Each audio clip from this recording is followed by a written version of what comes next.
क्या आप भी इस बात से परेशान हैं कि कॉलेज में आपको जो सिखाया गया था उसकी मार्केट में अब मांग नहीं रही? क्या आप भी इस बात से डर रहे हैं कि कहीं आप इस वक्त में पीछे ना रह जाएं? अगर हाँ, तो ये किताब नए आइडियाज़ को खोजने और उन्हें लागू करने में आपकी मदद कर सकती है। इस किताब की मदद से आप खुद को अपने घोंसले से बाहर निकलकर नई आदतों के आसमान में उड़ना सीख सकते हैं। ये किताब हमें उन 6 तरीकों के बारे में बताती है जिनकी मदद से हम एक नए आइडिया को खोजकर उसे लागू कर सकते हैं। साथ ही ये किताब हमें बताती है कि किस तरह से आप अपनी इंडस्ट्री को पहचान कर उसके हिसाब से एक अलग और बेहतर प्रोडक्ट बना सकते हैं। किस तरह से आप एक नए आइडिया पैदा कर सकते हैं। बिजनेस में भविष्य का अनुमान लगा पाना क्यों जरूरी है। वो कौन से तरीके हैं जिन्हें अपनाकर एक कंपनी कामयाब बन सकती है। तो चलिए शुरू करते हैं आज की book summary better and faster. ज़्यादातर लोगों को लगता है कि कामयाबी हासिल करने के लिए जिन खूबियों की ज़रूरत होती है उनमें वे सारी खूबियां हैं। हालांकि खुद पर भरोसा करना अच्छी बात है, लेकिन कभी कभी इस तरह से भरोसा करना हमारे लिए कुछ समस्याओं को पैदा कर देता है जो हमारे नाकाम होने की वजह बनती है। आइए कुछ इस तरह की समस्याओं को जानें। सबसे पहली समस्या होती है कम्प्लेक्सी। इसका मतलब होता है अपनी पिछली कामयाबी को याद करके खुद को शाबाशी देते रहना। इसका एक अच्छा एग्जाम्पल है टैक्सी इंडस्ट्री। जब तक उबर नहीं आया था उस वक्त तक टैक्सी इंडस्ट्री बहुत ज़्यादा चली करती थी। लोग खुद की टैक्सी लेकर सड़कों पर निकल लेते थे और शाम तक अच्छा पैसा कमाकर लौटते थे। लेकिन उबर के आ जाने के बाद लोगों ने ऑनलाइन टैक्सी बुक करना शुरू कर दिया और लोग ज़्यादातर उसे इस्तेमाल करके अपना समय बचाने लगे। वे टैक्सी को नहीं खोजते बल्कि अब टैक्सी खुद उन्हें खोजते हुए उनके घर पर आने लगी। लेकिन टैक्सी इंडस्ट्री अब भी पुराने तरीके पर काम कर रही थी जिसकी कीमत उसे चुकानी पड़ी। दूसरी समस्या तब पैदा होती है जब आप आगे चलकर वही काम करने लगते हैं जिससे बीतते वक्त में आपको कामयाबी मिली थी। समय के साथ काम करने के तरीके ना बदलना और उसी काम को बार बार करते रहना हमारे लिए नुकसान की वजह बनती है। एग्जाम्पल के लिए आप जेरोक्स कॉरपोरेशन को ही ले लीजिए। जेरोक्स अपने समय की सबसे बड़ी जेरोक्स मशीन बनाने वाली कंपनी थी, लेकिन समय के साथ जमाना डिजिटल होता जा रहा था और जेरोक्स अभी भी इस बात को नहीं समझ पाया था। तीसरी समस्या है प्रोटेक्टिवनेस, जिसका मतलब होता है खुद को बदलने से रोकना और ये सोचना कि हालात हमेशा ऐसे ही रहेंगे। इसका एग्जाम्पल है कोडेक कैमरा। जमाना बहुत तेजी से रील वाले कैमरे से भागते हुए डिजिटल कैमरे की तरफ आ रहा था, लेकिन कोडेक नई टेक्नोलॉजी में इन्वेस्ट करने के बजाय अपने पुराने कैमरे को मार्केट में ला रहा था, जिसकी नतीजा ये हुआ कि 2012 में वो कंपनी बैंकरप्ट हो गई। अपनी भूख को कभी मिटने मत दीजिए और जितना हो सके नया सीखने की कोशिश कीजिए। जैसा कि हमने देखा कि हम अक्सर अब के वक्त को देखना छोड़कर पुरानी चीज़ों को पकड़े रहते हैं जिसकी हमें भारी कीमत चुकानी पड़ती है, लेकिन हम इन्हें बड़ी आसानी से भगा भी सकते हैं। आइए देखते हैं कैसे। सबसे पहले तो आप अपने अंदर कभी न खत्म होने वाली भूख को पैदा कीजिए ताकि आप हर वक्त निकल कर कुछ अलग अलग तरह के मौके खोजते रहें जिससे कि आपकी भूख मिट सके। इसका अच्छा एग्जाम्पल अमेजन और नेटफ्लिक्स है। ये दोनों कंपनियां समय समय पर अलग अलग तरह की सुविधाएं अपने ग्राहकों के लिए लेकर आते हैं। अमेजन सिर्फ सामान बेचने को छोड़कर अब म्यूजिक, मूवीज़ भी बेचता है। साथ ही उसने ऑडिबल के साथ किताबों को पढ़ने का एक और आरामदायक तरीका निकाल दिया। हर साल के बदलते माहौल में ये खुद को ढाल ले रहा है। इसके बाद आप हर बार बाहर निकलकर ये जानने की कोशिश कीजिए कि इस समय मार्केट में क्या नया चल रहा है। आप ये पता करने की कोशिश कीजिए कि आपके ग्राहकों को इस समय क्या पसंद आ रहा है, ताकि आप एक काम को बार बार एक तरीके से ना करके अलग अलग तरीके से करें। इस तरह से आप समय के साथ अपने काम करने के तरीके को भी आगे लेकर चल सकते हैं। इससे आपको अपने दिमाग के नए हिस्सों को इस्तेमाल करने का मौका मिल सकता है और आपको अपनी कुछ खास खूबियों के बारे में पता लग सकता है। इसके बाद आप अपनी पुरानी पर्सनैलिटी को बर्बाद करने के लिए हमेशा तैयार रहिए। इसका मतलब है किसी भी चीज़ के साथ चिपक कर मत बैठिए। खुद को समय के साथ बदलते रहिए। मार्केट के ट्रेंड को पहचान कर मिलाना या बांटना सीखिए। यहाँ से हम उन 6 तरीकों की बात करेंगे जिनका इस्तेमाल करके आप प्रतियोगिता को खत्म करके अपना एक अलग ब्रांड बना सकते हैं। इस सबक में हम पहले 2 के बारे में बात करेंगे जिसका नाम है मिलाना और बांटना। मिलाने का मतलब है कि मार्केट में हो रही उथल पुथल का फायदा उठाकर या ग्राहकों की चल रही पसंद का फायदा उठाकर कुछ ऐसा बनाना जिससे कि आप उनके दिमाग पर छा सकें और खुद को प्रतियोगिता से अलग कर सकें। आप चाहे तो अलग अलग तरह के ट्रेंड का इस्तेमाल कर सकते हैं। एग्जाम्पल के लिए आप आईफोन के एक ऐप को ले लीजिए जिसका नाम है जॉबिसन रन। जैसा कि हम अपने आसपास देख सकते हैं कि हर कोई चाहता है कि वो अपनी सेहत पर ध्यान दे। सेहत का मार्केट बड़ा है, इसलिए आईफोन ने इसका फ़ायदा उठाकर एक फिटनेस ऐप बनाया।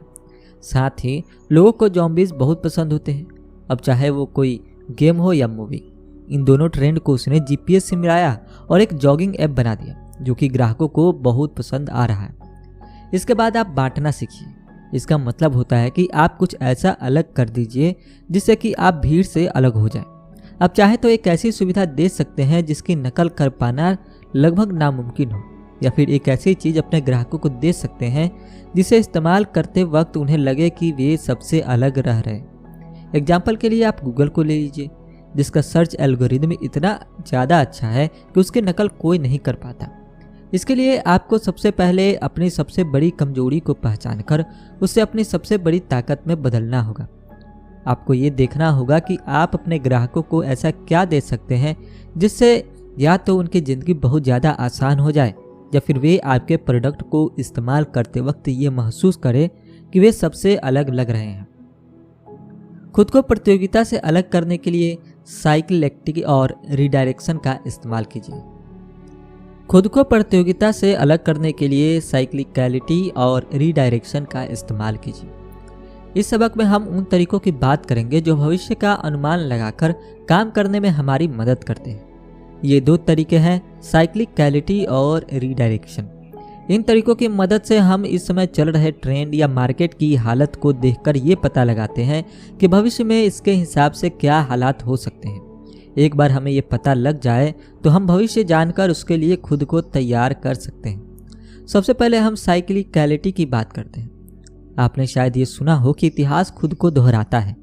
साइक्लिकलिटी शब्द का मतलब ये है कि यहाँ पर सब कुछ एक साइकिल में चलता है। एक घटना के घटने के बाद दूसरी घटना का पता लगाया जा सकता है अगर हमारे पास सही जानकारी हो तो। एग्जाम्पल के लिए 2008 में जब हर कोई रियल एस्टेट में अपना पैसा लगाने लगे थे तो कुछ एक्सपर्ट ये समझ गए थे कि इसका स्टॉक मार्केट इतना ज़्यादा ऊपर उठ गया है कि ये कभी भी क्रैश कर सकता है। इस घटना को देखकर उन्होंने भविष्य का अंदाज़ा लगा लिया और खुद को उसमें इन्वेस्ट करने से बचा लिया। इस तरीके का इस्तेमाल फैशन की कंपनियां करती है। वे मार्केट को देखकर ये पता लगाने की कोशिश करती है कि आने वाले वक्त में ग्राहकों को किस तरह का फैशन पसंद आएगा, फिर वे उसके हिसाब से अपने प्रोडक्ट को लॉन्च करते हैं। इसके बाद का तरीका है रीडायरेक्शन। इस शब्द का मतलब है दिशा को बदलकर ठीक करना।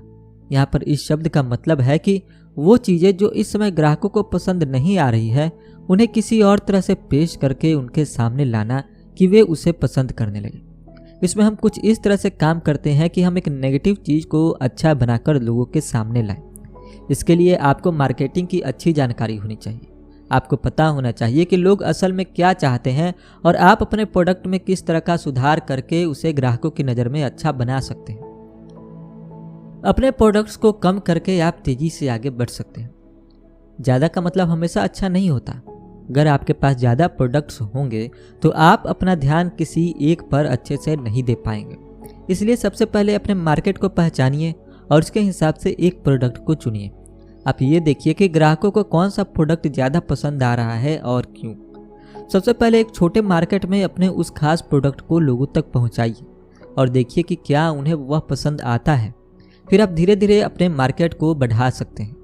बहुत से प्रोडक्ट मार्केट में ऐसे हैं जो हर तरह के ग्राहकों को छोड़कर बस एक खास तरह के ग्राहकों पर ध्यान देते हैं। वे कुछ ग्राहकों पर खास ध्यान देकर बहुत फ़ायदा कमाते हैं। एग्जाम्पल के लिए आप कुत्तों का खाना बेचने वाली कंपनियों को ले लीजिए। वे उन पर ध्यान नहीं देते जो बिल्लियाँ पालते हैं और ना ही उन पर जो कुछ नहीं पालते।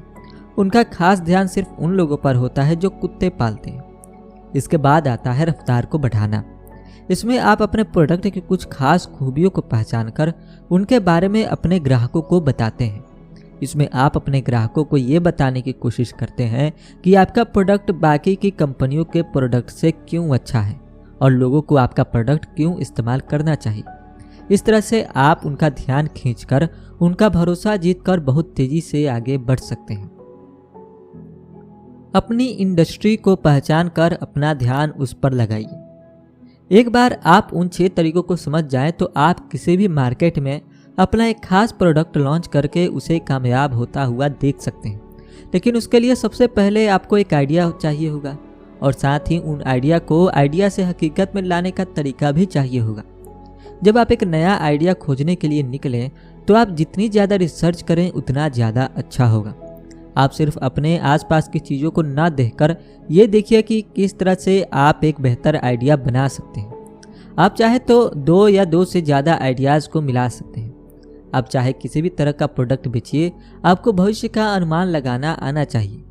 आपको ये पता होना चाहिए कि आने वाले समय में लोगों को क्या पसंद आएगा, और उससे भी पहले ये पता होना चाहिए कि क्या उन्हें आपका प्रोडक्ट हमेशा पसंद आएगा। खासतौर पर अगर आप फैशन इंडस्ट्री में काम कर रहे हैं तो आपको इसमें माहिर बनना होगा। फैशन बहुत तेज़ी से बदलता रहता है। जब तक एक फैशन इंडस्ट्री एक फैशन को पहचान कर उसके हिसाब से कपड़े बनाकर मार्केट में अपने ग्राहकों तक पहुंचाती है, तब तक वो फैशन पुराना हो चुका होता है। इसलिए इस तरह की इंडस्ट्री में अगर आप भविष्य का अनुमान लगाना नहीं जानेंगे तो आप कभी कामयाब नहीं हो पाएंगे।